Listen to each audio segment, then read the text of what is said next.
Hi everyone, I'm Cherie, Churchill, Librarian, and I'm really excited to share with you today a book called The Deaf Musicians.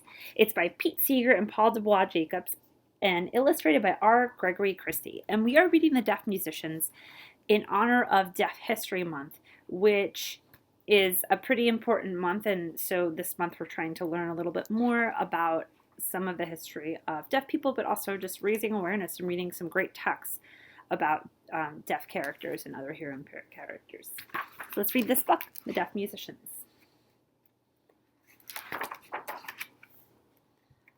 Oh, and one thing I love about this book is I really love the colors and the illustrations.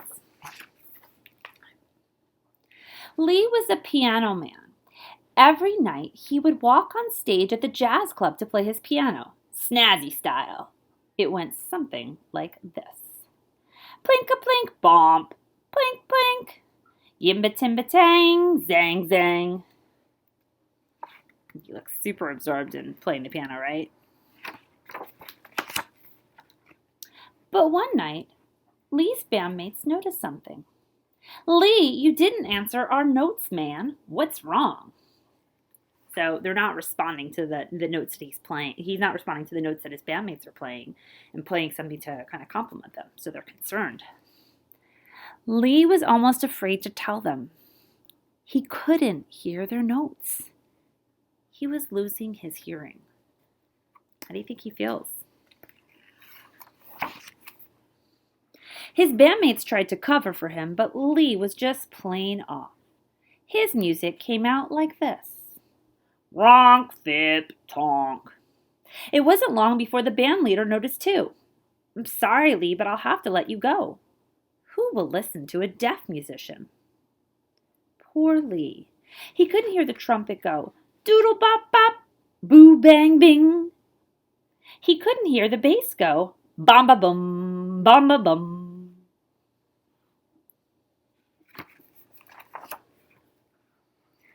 That night, riding home on the subway, Lee saw an advertisement for a school for the deaf. Maybe I can learn how to do something new, he thought.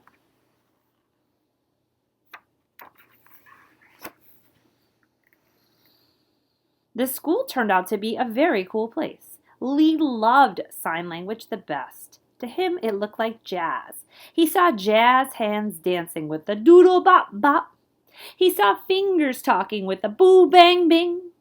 He saw bodies moving with a shish shish shoogle. You learn quick, said one young man with his hands. You must be a musician. I used to be, Lee said sadly. Well, stick with me and you'll see, said the young man. My name's Max and I play the sax. So even though this man that's in his school, he's also deaf, but he can play the sax. Pretty cool. Music is for everyone. Riding the subway back and forth to school, Lee and Max rapped about their favorite jazz tunes. By using sign language, it was easy to talk over the racket of subway cars and rush hour crowds. So you know how noisy it can get on the subway at rush hour? They're talking with their hands so they can talk over all of that noise, which is really great for them. On one ride home, Lee and Max got to playing a song. They found they could follow each other perfectly. So how does it look like they're playing a song? Lee played the notes of his piano. Blink, blink, bomp, blink, blink. Yimba timba tang, zang, zang. Max played the notes of his sax. Doodle bop bop, boo bang bing. Each musician heard the music in his own mind.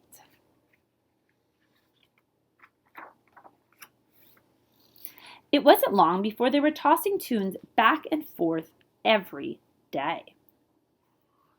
One evening, a woman came up to them. I know this song, she signed, fingers aflutter, as if playing a stand-up bass. So she also is speaking to them in sign language.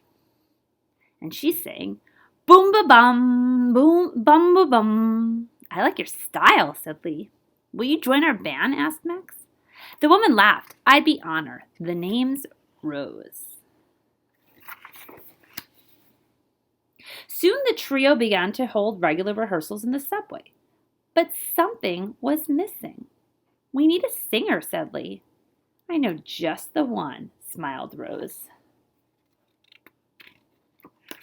Just a question, do you think the subway is a regular, ordinary spot that most bands have rehearsals? Her friend Ellie was a sign language interpreter, a translator of sound. Ellie knew all the great jazz standards by heart. Ooh-ah, be-doop, ooh-ah, yeah. As the quartet rehearsed, people on the subway began to notice. Startled eyes and ears turned into hand claps and dance steps. Some passengers even missed their stops to stay and watch the musicians a little longer. Have you ever almost missed a stop or missed a stop on the subway because you were paying attention to someone else?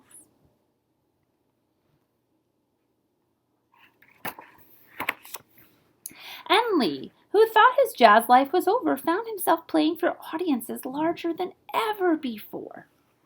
Night after night, Lee and his band would meet in the subway to perform, snazzy style.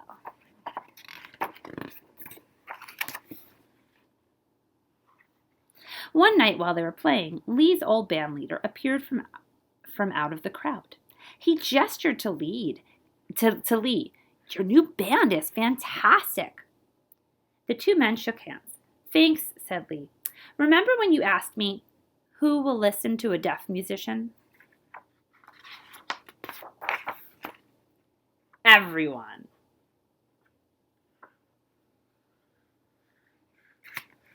And I'm just going to read this little author's note at the very end. And it's from the authors. And it says, "Although I've never played with deaf musicians, each year I participate in a music festival called Clearwater's Great Hudson River Revival. One of the festival's long-standing traditions is to have a sign language interpreter on every music stage. It's a reminder of how the power of music, even when it can't be heard. I'm thankful to the wonderful interpreters who joined me over the years in getting audiences to sing. After all, a chorus of people working together, it is itself a kind of magic. I've seen this over and over at concerts when the audience joins in on a song.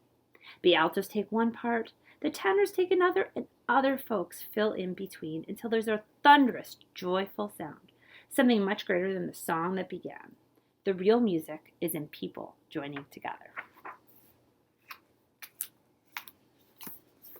The quote on the back says, "Who will listen to a deaf musician?" And what do we know the answer is? Everyone.